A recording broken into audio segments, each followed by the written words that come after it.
안녕하세요. 문학캐스터 레몬입니다. 오늘 함께 볼 작품은 한용운 시인의 수의 비밀입니다.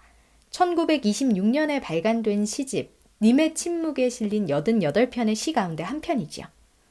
제목에서 보이는 수는 우리가 실로 꿰어서 문이나 그림을 만들 때 쓰는 수입니다. 제목을 보아하니 화자가 수를 놓는 데에는 뭔가 비밀이 있나 봐요. 우리는 시를 읽으면서 그 비밀을 찾아야겠죠. 그래서 오늘은 시를 바로 읽어볼게요. 나는 당신의 옷을 다 지어놓았습니다. 시미도 짓고 도포도 짓고 자리옷도 지었습니다.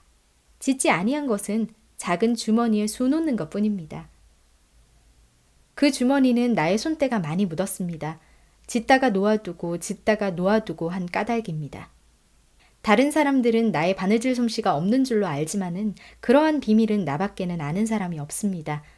나의 마음이 아프고 쓰린 때에 주머니에 수를 놓으려면 나의 마음은 수 놓는 금실을 따라서 바늘구멍으로 들어가고 주머니 속에서 맑은 노래가 나와서 나의 마음이 됩니다. 그리고 아직 이 세상에는 그 주머니에 넣을 만한 무슨 보물이 없습니다. 이 작은 주머니는 짓기 싫어서 짓지 못하는 것이 아니라 짓고 싶어서 다 짓지 않은 것입니다. 읽자마자 알겠네요. 시적 화자의 비밀을요. 그 비밀은 바로 일부러 당신의 옷을 완성하지 않는다는 것입니다.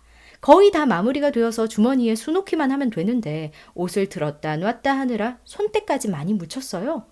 마지막에 왜 그랬는지 이유가 두 가지 나오기는 합니다. 첫 번째, 아직 이 세상에 주머니에 넣을 만한 보물이 없기 때문이고, 두 번째, 짓고 싶어서 다 짓지 않는 것이라네요.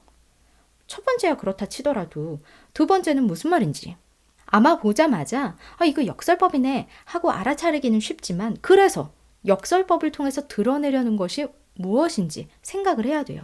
그럼 이제부터 수의 비밀에 관한 비밀, 짓고 싶어서 다 짓지 않는 행동의 의미를 한번 파헤쳐볼까요? 먼저 시적 화자의 상황을 들여다보죠. 나는 당신의 옷을 짓고 있습니다. 시미는 신분이 높은 선비들이 입는 옷이고 도포는 남자의 겉옷을 가리키니까 대충 여기까지 읽었을 때 화자는 여성이고 자신이 기다리는 님의 옷을 짓고 있구나 하고 예상할 수 있어요. 자리옷은 잠옷이라고 생각하시면 됩니다.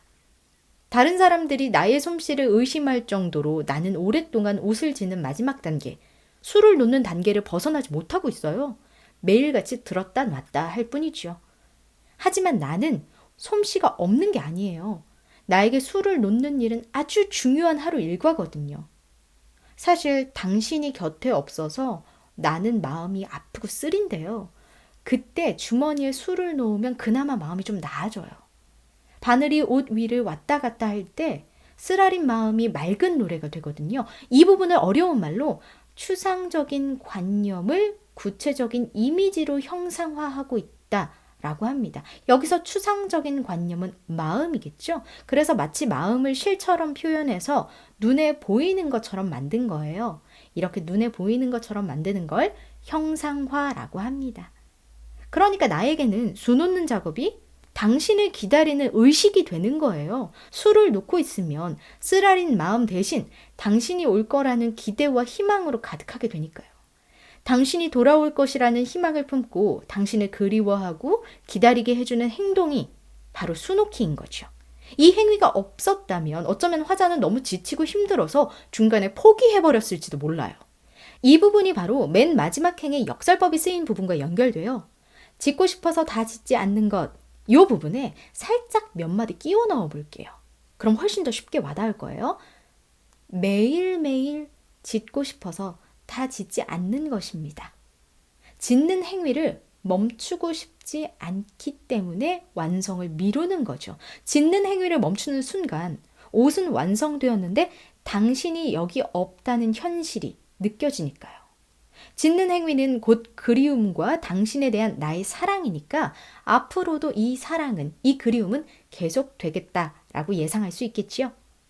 마지막으로 우리가 옷을 입고 주머니에 가장 많이 넣는 게 뭘까요? 돈? 휴대폰? 손이에요.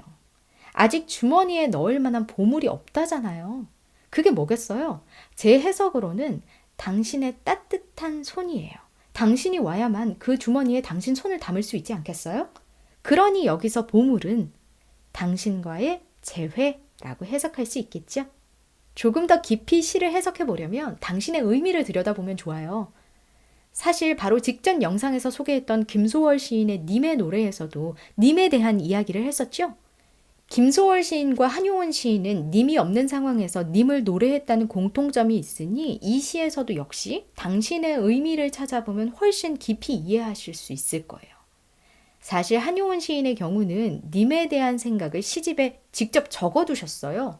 님의 침묵 시집의 처음을 보면 군말이라는 짤막한 시가 실려 있어요. 그 시가 바로 한용운 시인이 가진 님에 대한 생각이라고 할 수 있습니다. 잠깐 읽어볼게요. 님만 님이 아니라 기룬 것은 다 님이다.